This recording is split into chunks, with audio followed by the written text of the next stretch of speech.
Welcome to the Mark Warsh Show. Today we're talking about the government's tendency to prioritize woke politics over the best interests of the United States. We'll be discussing former Vice President Biden's 24-month moratorium on the enforcement of solar panel anti-circumvention tariffs, the ESG rule that Republicans and Democrats are fighting over, and the request for an investigation into Planned Parenthood's profits from abortion pills. We'll also talk about House Republicans' efforts to reimburse Texas for Operation Lone Star. So saddle up, folks. This is going to be quite a ride. Have you heard about Uncle Joe's 24-month moratorium on the enforcement of solar panel anti-circumvention tariffs? It's yet another example of the Biden administration's tendency to prioritize woke politics over the best interests of the United States. It's no wonder people are starting to get frustrated with the government's incompetence. If it was any worse, we would have to ask ourselves if it was on purpose. The issue at hand is simple. Chinese companies have been accused of flooding the American market with cheap solar panels, causing harm to U.S. manufacturers. The Obama administration responded by imposing tariffs, but these were later circumvented by Chinese companies. In response, the Biden administration imposed a moratorium, which opponents argue will give Chinese companies an unfair advantage and undermine efforts to protect U.S. companies from unfair competition. Supporters of the moratorium, on the other hand, believe that these tariffs were too high and were designed to protect U.S. manufacturers at the expense of Chinese companies. They argue that it's important to level the playing field and allow Chinese companies to compete on an equal footing with U.S. companies. Here's the deal. It's important to ensure that everyone plays by the same rules and that everyone has an equal opportunity to succeed in our economy. But it's also important to protect American businesses from unfair competition and ensure they're not being taken advantage of by foreign companies. This is a delicate balance that the Biden administration needs to get right in order to ensure the success and prosperity of American businesses and workers. Have you heard about the ESG rule that Republicans and Democrats are fighting over? It's yet another example of the government's inability to protect the American people from special interests.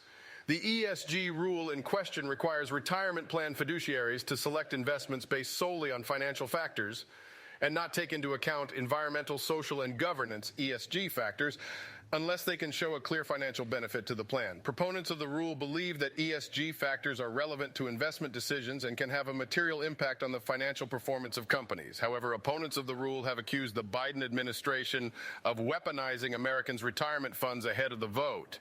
They argue that the rule will force pension plans to prioritize social and environmental goals over financial returns, potentially harming the retirement savings of millions of Americans. Here's the deal. It's important to ensure that retirement savings are being invested responsibly and that Americans are being given correct information about their investments.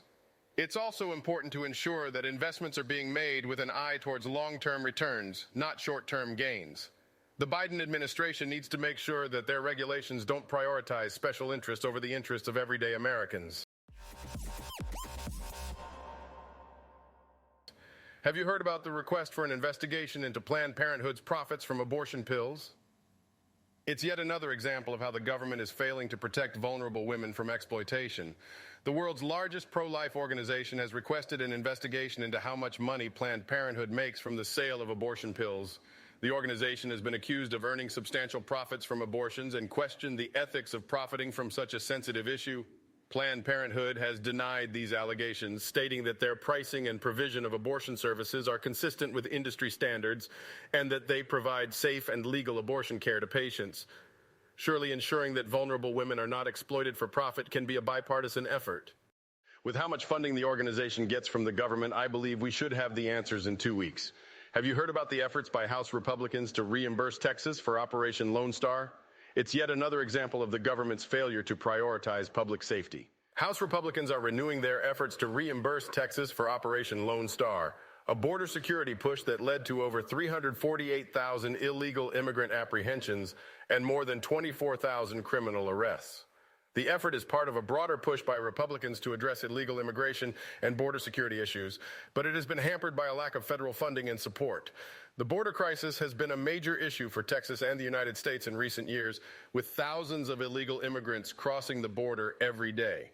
This has led to a strain on law enforcement resources and an increase in crime in border communities. It's time for the government to step up and do its part to ensure public safety. Here's the deal.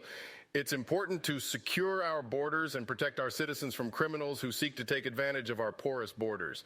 But it's also important that we provide adequate resources for states like Texas, who are doing their part to protect their citizens from this crisis. The Biden administration needs to make sure that they are providing sufficient support for these efforts so that we can keep our communities safe. Well, that was quite a show. I hope you enjoyed it and learned something new. Remember, when it comes to protecting your interests and those of your family and friends, it pays to stay informed and engaged in the political process. If you like this content, come join me on social media for more interesting conversations about current events and politics. Take care, everyone. See you next time.